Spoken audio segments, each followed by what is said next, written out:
તો ફાઇનલી અત્યારે blue ultra marine colour આપણે મંગાવ્યો છે.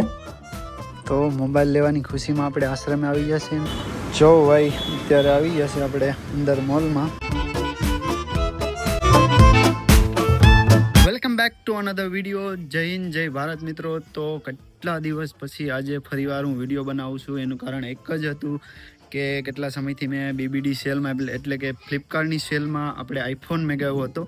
તો ફાઇનલી આપણો આઈફોન હવે આવી ગયો છે અને જે તમે અત્યારે શૂટ જોઈ રહ્યા છો એ શૂટ બધું આઈફોનનું જ છે. તો મેં આના પાછળ આઈફોન લેવા પાછળ કેટલા મહિનાની મારી મહેનત છે. કેમ કે કારણ કે થોડુંક શૂટ ઇમ્પ્રૂવ કરવું હતું, ક્વોલિટી સુધારવી હતી, એટલા માટે થઈને મારે આઈફોન લેવો જ પડ્યો. કાંઈ એવો શોખ નહોતો બાકી તો એવો લેવાનો. તો મેઇન પ્રોબ્લેમ એ હતો કે મેં આઈફોન લેવા ગયો ને ત્યારે થોડુંક 1-2 મહિના સુધી વિચાર્યું કે ભાઈ ઓફલાઈન સ્ટોરે બધીમાં જઈએ. તો ઓફલાઈન સ્ટોરમાં 69,000નો હતો અને ક્રેડિટ કાર્ડ અપ્લાય કરો તો તમને 5,000 સુધીનું ડિસ્કાઉન્ટ એટલે કે 64-65 સુધીમાં પડતો હતો. તો અને આપણે આ બીબીડી સેલ આવી, એમાં બીબીડી સેલમાં જોયું ને તો એમાં ડાયરેક્ટ 52,000, 48,000, 55,000 એટલો કેમ ડિફરન્સ કેમ એટલો? તો આપણે ફ્લિપકાર્ટમાંથી જે મોબાઈલ લઈએ છીએ અને જે ઓફલાઈન સ્ટોરે મોબાઈલ લે છે એટલે બેયમાં ડિફરન્સ એટલો કેમ હોય છે એ પણ હું તમને આગળ વિડીયોમાં બતાવીશ. હું પહેલાં તો મારો આઈફોન જે મેં લીધો એનો અનબોક્સિંગ કરીશ, એનો આખો વિડીયો તમને બતાવું અને એમાં કઈ રીતથી તમે ચેક કરી શકો છો કે આઈફોન આ ફેક હતો કે કોઈ રિફર્બિશ છે કે કોઈ પાર્ટ આમાંથી રિપ્લેસ થઈ ગયેલો કે કોઈ એવો સેકન્ડ હેન્ડ આપી દીધો છે કે નહીં, એ બધું જ તમને એ વિડીયોમાં ખબર પડી જશે તમે જોશો તો. અને જે આઈફોન કમ્પેરિઝન છે કે ફેક આઈફોન હોય છે કે ઓરિજિનલ હોય છે સ્ટોરમાં અને ઓનલાઈનના આઈફોનમાં કેટલો ફેર હોય છે એ પણ બધું જ આગળ તમને વિડીયોમાં ખબર પડી જશે. ફાઇનલી આપણે આઈફોન 16 આવી ગયો છે અને તમને બતાવી દઉં ફ્લિપકાર્ટમાંથી મેં લીધો છે. તો ફેક આવે કે ઓરિજિનલ આપણે જોવાનું છે. તો પહેલાં અહીં છે ને 2 સીલ પહેલાં કંપનીના આવે ને, બે અત્યારે ફ્લિપકાર્ટના છે. જો આ 2 સીલ છે અત્યારે, જો આ રીતની સીલ છે. અત્યારે આ 2 સીલ છે કંપનીને ડાયરેક્ટ આપણે ખોલીએ છીએ.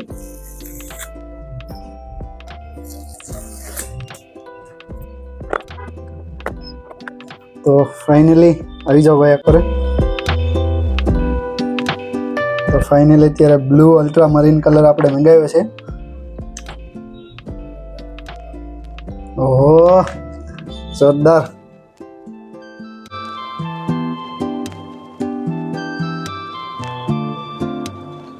નમસ્તે. આને આપણે પેલો સેટઅપ કરી લઈએ, પછી આપણે આની સેટિંગમાં જઈને બધું તમને બતાવીશ કઈ રીતે તમે ઓળખી શકો છો કે ઓરિજિનલ કયો છે ને ફેક કયો છે. તો પહેલાં આપણે આ જોઈ લઈએ અને બધું સેટઅપ કરી લઈએ. સૌથી પહેલાં તમારે સેટિંગની અંદર આવી જવાનું છે.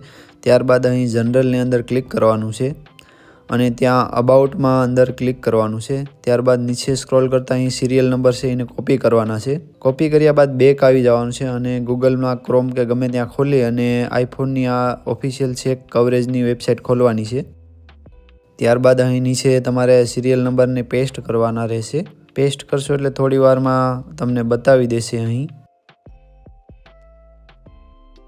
તો આપણો અહીં આઈફોન ઓરિજિનલ છે કેમ કે અહીં આપણો બધું ડિટેલ આપણી બતાવી દીધી છે, વોરંટી અને બધું. હવે ફરીવાર બેક આવી અને સેટિંગ ખોલી લેવાનું છે અને નીચે થોડુંક સ્ક્રોલ કરવાનું છે. ત્યાં આઈએમઈઆઈ નંબર હશે એને આપણે કોપી કરવાના છે. જ્યાં અહીંયા આઈએમઈઆઈ નંબર છે એને આપણે કોપી કરી લઈએ અને કોપી કર્યા બાદ ફરીથી આપણે ગૂગલમાં જવાનું છે. ક્રોમની અંદર આપણે આ ક્રોમ ખોલશું અને બીજી વેબસાઇટ છે આઈએમઈઆઈ ચેક કરીને આ વેબસાઇટ છે એની અંદર આપણે ક્લિક કરવાનું છે અને અહીં આપણે જે કોપી કરેલા નંબર છે એને પેસ્ટ કરવાના છે. પેસ્ટ કરશું એટલે થોડી વાર વેરીફાઈ થશે. વેરીફાઈ થયા બાદ આપણી મોબાઈલની બધી જ ડિટેલ આવી જશે. અહીં વેરીફાઈનું આવી ગયું છે. આ વેરીફાઈ થાય એટલે ડાયરેક્ટ જો આપણી બધી ડિટેલ આવી ગઈ. આઈફોન 16 કયો કલર હતો, બેઝિક ડિટેલ બધું જ આવી જશે. એટલે કે આ આઈફોન છે એ ઓરિજિનલ છે ને ઓથેન્ટિક છે એ આપણે પ્રૂફ મળી ગયું છે અહીંથી. તો મોબાઈલ લેવાની ખુશીમાં આપણે આશ્રમે આવી જશે અને માતાજીના મંદિરે આવી જશે. આ છે કામાક્ષી માતાજીનું મંદિર. તો આપણે જઈએ અને દર્શન કરીએ એના.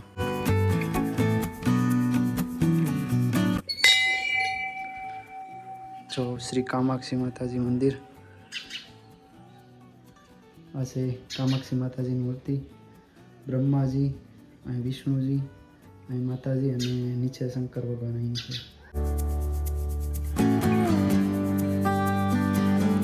કહેવાય છે કે જે આપણા ગુજરાતની અંદર 1 થી 2 માત્ર એવા કામાક્ષી માતાજીના મંદિર છે. એમાંનું એક આ મંદિર અહીં શ્રી સોમધામ સેવા આશ્રમની અંદર છે. પૂરણપુરી બાપુજી અહીંના મહંત છે અને આડી આપણે બાપુના પર દર્શન કરીએ તમને બતાવું. અને આપણા ગુજરાતનું એકમાત્ર એવું મંદિર કામાક્ષી માતાજીનું મંદિર અહીં છે જે એક ભારતની અંદર એક મોટું જે એક મંદિર છે જે આસામ ગુવાહાટીની અંદર છે, સેમ ટુ સેમ એ માતાજીનું મંદિર અહીં છે. અને આ માતાજીની પૂજા અને અર્ચના કરવી અને સ્થાપના કરવી ખૂબ જ મુશ્કેલ છે.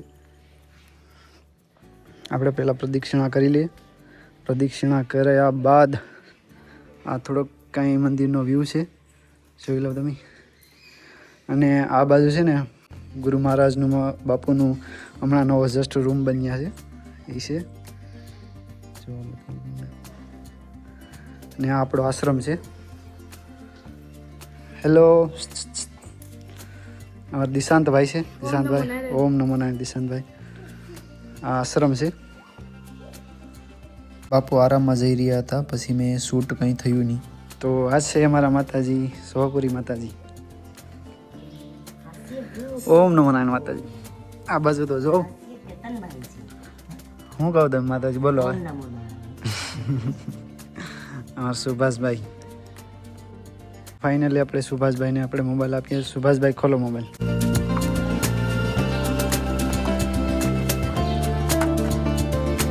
ચેતનભાઈ આપણને મોબાઈલ આપેલો છે, એ આઈફોન લઈ આવ્યા છે તો આપણને OnePlus આપી દીધો છે, OnePlus 11R. તો હવે આપણે સુભાષભાઈને એ મોબાઈલ આપી દીધો છે.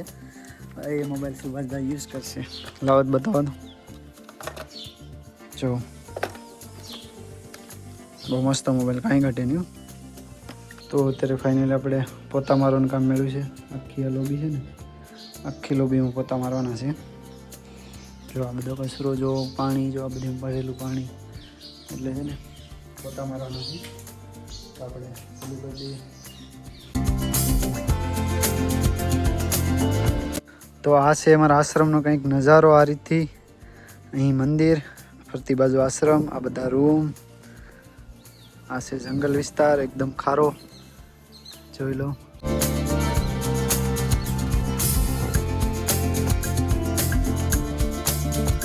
મસ્ત મજાનું લોકેશન છે, કાંઈ ઘટે નહીં.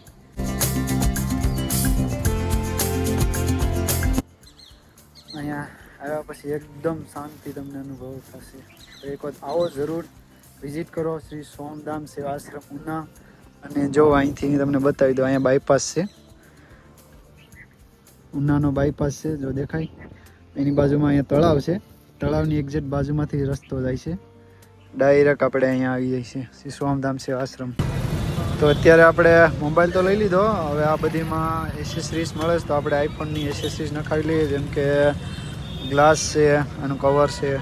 તો ફાઇનલી બધી એસેસરીઝ લઈ લીધી છે. અને અત્યારે આપણે થોડા કપડાં જોઈ લઈએ અંદર જઈને, ટ્રેન્ડ્સમાં ગમશે તો લઈ લઈશું સારા સારા. અમે સુભાષ ને અમે બે આવ્યા છે.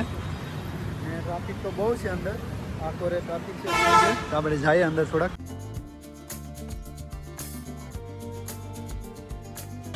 જો ભાઈ અત્યારે આવી ગયા છે આપણે અંદર મોલમાં. વિડીયો તો બંધ કરાવી દીધો, પણ ચેન્જિંગ રૂમમાં કોણ જોવા આવવાનું હતું? પછી શું બાકાજી કી.